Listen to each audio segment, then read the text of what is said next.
अस्सलाम वालेकुम एवरीवन। मेरा नाम मुनीबा है और मैं इंग्लिश मॉड्यूल्स कंडक्ट करती हूँ CSS, PMS, one paper test, ministry of defence, FIA वगैरह के लिए। ठीक है, तो अगर आप लोगों ने इनरोल होना है किसी भी इंग्लिश मॉड्यूल में या कोई भी डिटेल्स पूछनी है तो कमेंट सेक्शन में सबसे पहला कमेंट देखिएगा, उसमें लिंक होगा। तो आज हम बेसिकली डिस्कस करेंगे, ये पास्ट पेपर है, लास्ट ईयर कंडक्ट हुआ था मिनिस्ट्री ऑफ डिफेंस का सब इंस्पेक्टर का टेस्ट। ठीक है, तो उसके कुछ क्वेश्चंस हैं, MCQs हैं, वो मैंने आपके लिए निकाले हैं, तो आज हम ये डिटेल में डिस्कस करेंगे। अच्छा, सबसे पहले देख लेते हैं, पहला है डायरेक्शंस पढ़ लेते हैं कि हमने सेंटेंसेस को कंप्लीट करना है और ऑप्शंस ये A से D तक मिले हुए हर सेंटेंस के डिफरेंट, तो उसमें से हमने चूज़ करना है कि बेस्ट कौन सा है। ठीक है, तो सबसे पहला सेंटेंस है फिदा received 3 gifts dash this one. ठीक है, ऑप्शंस है हमारे पास एक्सेप्ट, बिसाइड, आफ्टर और बिसाइड्स।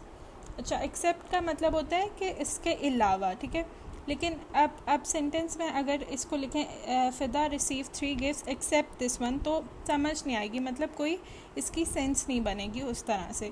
देन होता है बिसाइड, बिसाइड का मतलब होता है साथ में, और ये प्रपोजिशन है। ठीक है, तो ये भी ठीक नहीं है, मतलब ये भी करेक्ट ऑप्शन नहीं है। देन आफ्टर मतलब 3 गिफ्ट्स आफ्टर दिस वन, तो इसकी भी कोई ख़ास सेंस नहीं बन रही। तो लास्ट ऑप्शन है हमारे पास बिसाइड्स, जिसका मतलब होता है, बिसाइड्स का मतलब होता है एडिशनली या इसके अलावा। ठीक है, इसके साथ। तो Fida receive 3 gifts besides this one, ये करेक्ट ऑप्शन होगा D।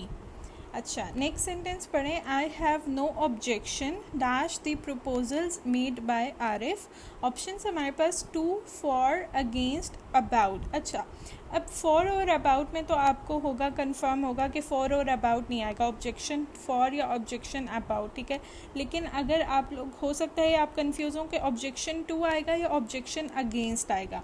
तो ऑब्जेक्शन 2 जो है उसका मतलब होता है कि I have no objection to, मतलब आप उसके अगेंस्ट नहीं है। ठीक है, तो I have no objection to the proposals made by Arif, मतलब मैं उसके अगेंस्ट नहीं हूँ कि जो भी प्रपोजल आरिफ ने दिया है। ठीक है, तो 2 इज़ करेक्ट आंसर।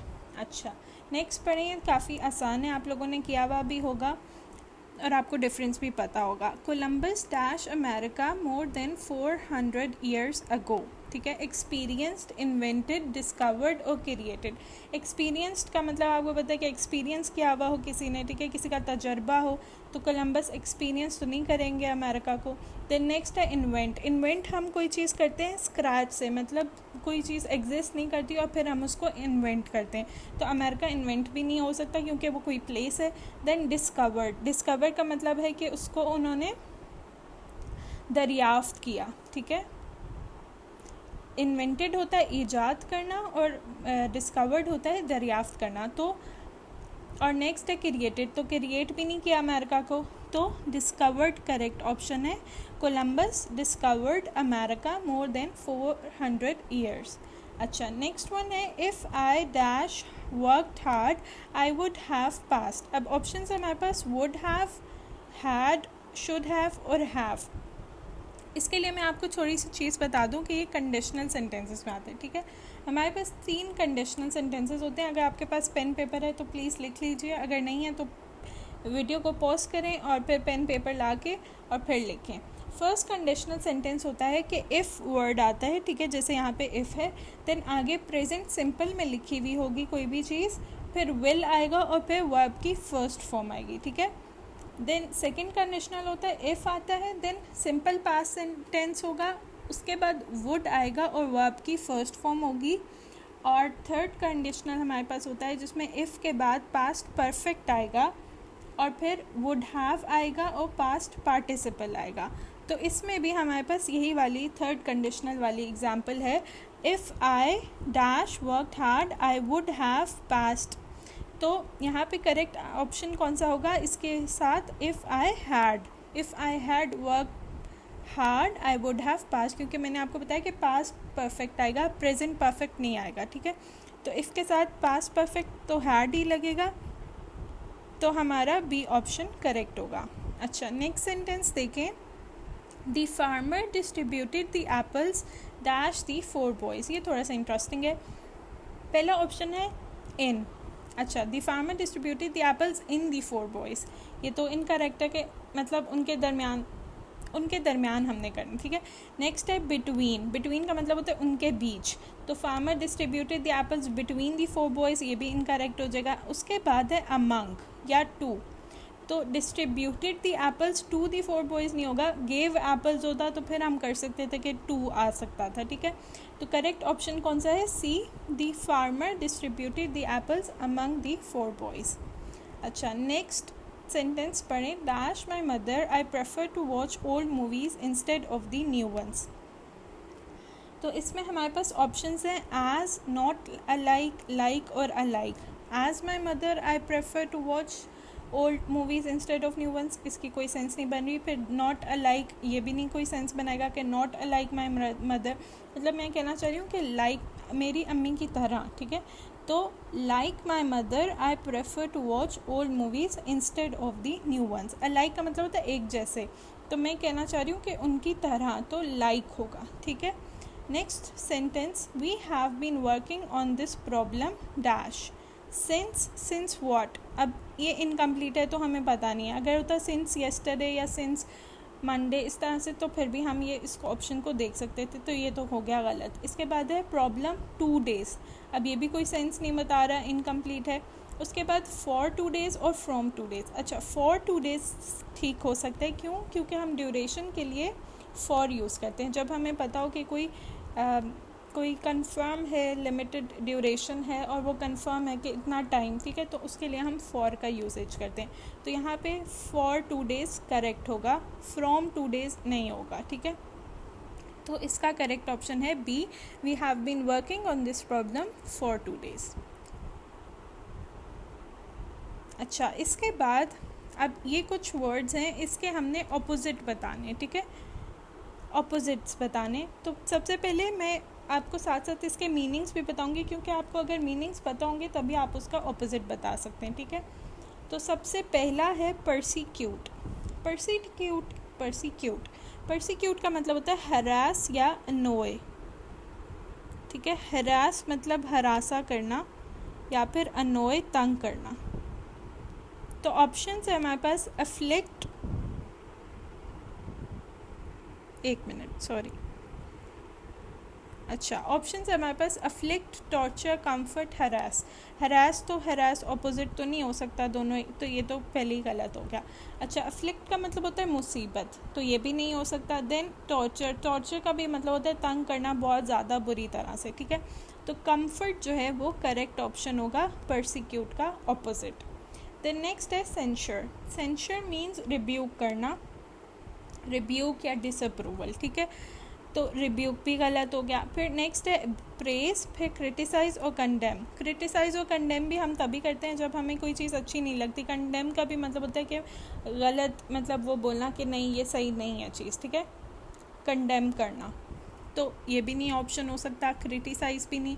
तो प्रेज हो सकता है। प्रेज मतलब जब हम किसी चीज़ का अप्रूवल देते हैं तभी हम उसकी खुशामद मतलब तारीफ़ करते हैं, खुशामद नहीं सॉरी, तारीफ़ करते हैं, प्रेज करते हैं, ठीक है।